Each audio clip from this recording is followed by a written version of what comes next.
Por que Maria gasta tanto tempo ali no deserto da Judéia com Isabel? Porque provavelmente na região dela, os comentários estavam se tornando muito complicados. E era natural que acontecesse isso. Mas a Bíblia nos diz também que há um outro tipo de conspiração, que é a conspiração histórica. Porque Herodes resolve matar todas as crianças de 2 anos para baixo, numa região da Judéia, em Belém, onde Jesus havia nascido. Sabe onde é que fica Belém? 12 quilômetros de Jerusalém. Naquele raio ali, Herodes mandou fazer uma matança. Portanto, o Natal não é alguma coisa tão romântica assim, não.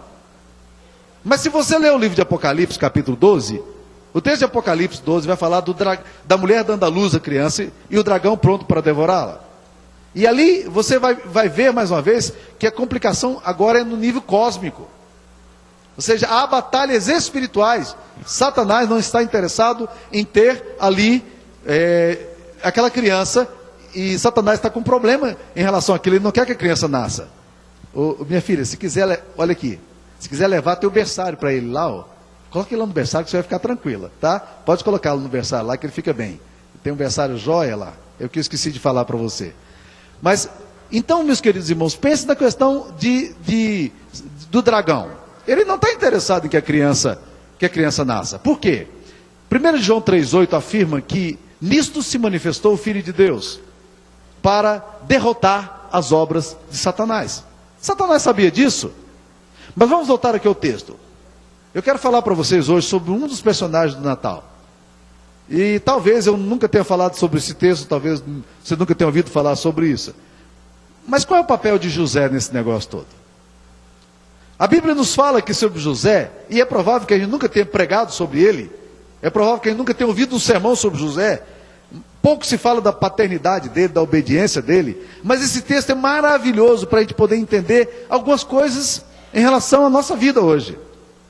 A primeira coisa que me impressiona é o fato de que José é um homem obediente a Deus. José não tem a agenda dele. Se vocês lerem com atenção o texto aqui que fala de José, vocês vão perceber que ele não tem agenda. Deus, ele está ali na cidade dele e ele tem um sonho. A agenda dele era o qual? Separar-se de Maria. Deus fala para ele qual é a agenda dele agora? Casar-se com Maria. Ok, ele se casa com Maria, assume um filho que não era dele, porque compreende que aquilo é da parte de Deus. Deus vem e fala assim: agora você sai e vai para o Egito. Como assim?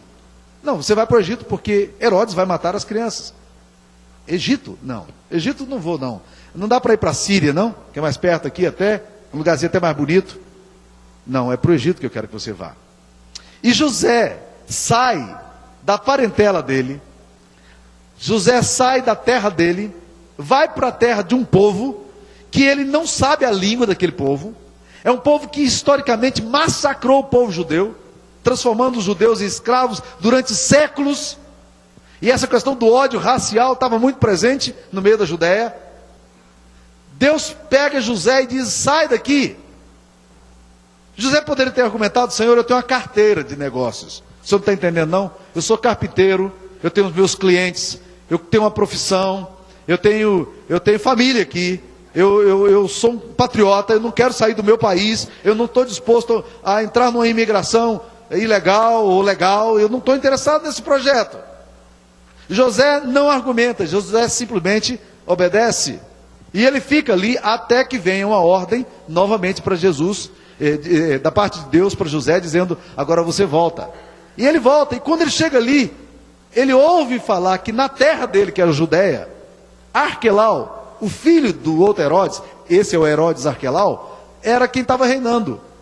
E quando ele ouve que era Herodes que estava reinando, Deus vem em sonho e diz assim: vai para a região da Galileia, sai daqui. Mais uma vez, ele não pode estar na cidade e no país, ou no estado onde ele estava. Vai para um lugar que era um local que, diga-se de passagem, nós não gostaríamos de morar. Galileia é um lugar complicado. Galileia é Galileia dos gentios. Galileia é caminho do mar. Galileia é terra de Zebulon e Naftali. Galileia é terra da região da sombra da morte. Galileia é lugar de guerras. Deus diz a José: vai para Galileia. E ele vai. Por quê? Qual é a agenda desse homem? Por que ele está tão mobilizado a fazer essas coisas? E meus amados irmãos, só tem uma coisa aqui que eu percebo em José de forma maravilhosa. E eu gostaria sinceramente de ter um coração de pai, como esse homem faz. Ele faz isso, sabe por quê? Se você ler a Bíblia que você vai perceber. Ele faz isso por causa do filho que não era dele. Ele faz isso por causa de Jesus. Ele faz isso para proteger uma criança. E isso me chama a atenção, sabe por quê? Porque a sensação que eu tenho é que os nossos filhos andam desprotegidos. Essa é uma geração que está deixando os filhos desprotegidos. E desproteção de todos os aspectos. Alguns anos atrás eu participava de uma ONG no Rio de Janeiro, quando era pastor naquela cidade. E um dia nós começamos a ver umas estatísticas assustadoras. Mas o que nos impressionou naquele encontro foi o relato de uma socióloga dizendo o seguinte: vocês sabem por que uma criança vai para a rua? Ele dizia, porque a rua se tornou um lugar mais seguro do que a casa. Nós sempre achamos que rua é um lugar de violência, correto?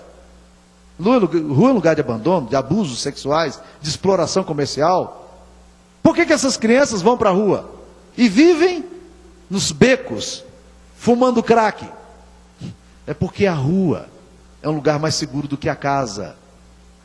E quando eu falo essas coisas aqui, você como pai, deve estar dizendo, ufa, dessa eu me livrei, porque meus filhos não vivem na rua fumando crack. Mas eu queria dizer de outro tipo de proteção que nós normalmente ignoramos em relação aos nossos filhos.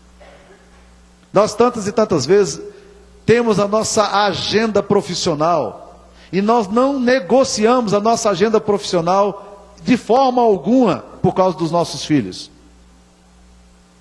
Se nós tivermos possibilidade de ganhar dinheiro e tiver que ignorar nossos filhos, nós vamos atrás do sucesso.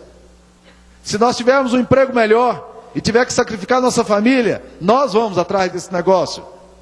Afinal de contas, nós somos empresários, nós somos mulheres de negócio, homens de negócio, e nós nos esquecemos que os nossos filhos precisam de proteção. José é um homem que se coloca aqui a favor de Jesus para protegê-lo. José se esquece da sua agenda porque ele tem uma agenda maior. Ele tem a agenda de uma vida.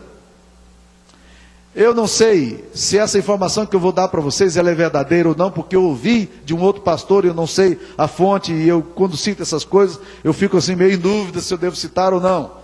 Mas me parece que a fonte é verdadeira. Muitos de vocês devem ter lido os excelentes livros do James Dobson, que é um psicólogo cristão, americano, que escreveu muito sobre relacionamento família. E esse homem, ele era filho de um pastor. Até aí eu sei que é verdade. Mas alguém, uma certa vez pregando, afirmou que quando Dobson era pré-adolescente, ele começou a ter uma série de problemas. Afastando-se de casa, tornando-se arredio, distanciando-se da família.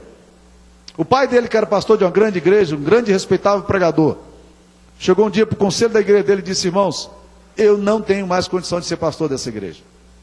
Eu vou dar uma parada porque eu tenho que cuidar do meu filho. Pastor, mas o senhor organiza? Não, eu não consigo organizar. Eu já tentei organizar minha agenda, distribuir minha agenda entre cuidado com meu filho, cuidado com minha família e cuidado com a igreja. Eu não consigo administrar, eu sou incapaz de fazer isso. Então vocês me deem 1 ano de licença, porque eu vou investir tudo que eu puder nesse ano no meu filho. E conta-nos a história de que o pai de James Dobson, naquele ano ele priorizou, pegou seus recursos financeiros, promoveu viagem com o seu filho, fazia viagens para fazer canoagem com aquele menino, ia para acampamento com ele, investiu o seu tempo com ele, andou com ele, jogou basquete com ele, investiu na vida dele. E se hoje nós temos James Dobson como esse grande escritor, muito provavelmente é por causa desse fato, de que um pai esqueceu a sua própria agenda para cuidar do seu filho. Será que nós temos capacidade de fazer isso?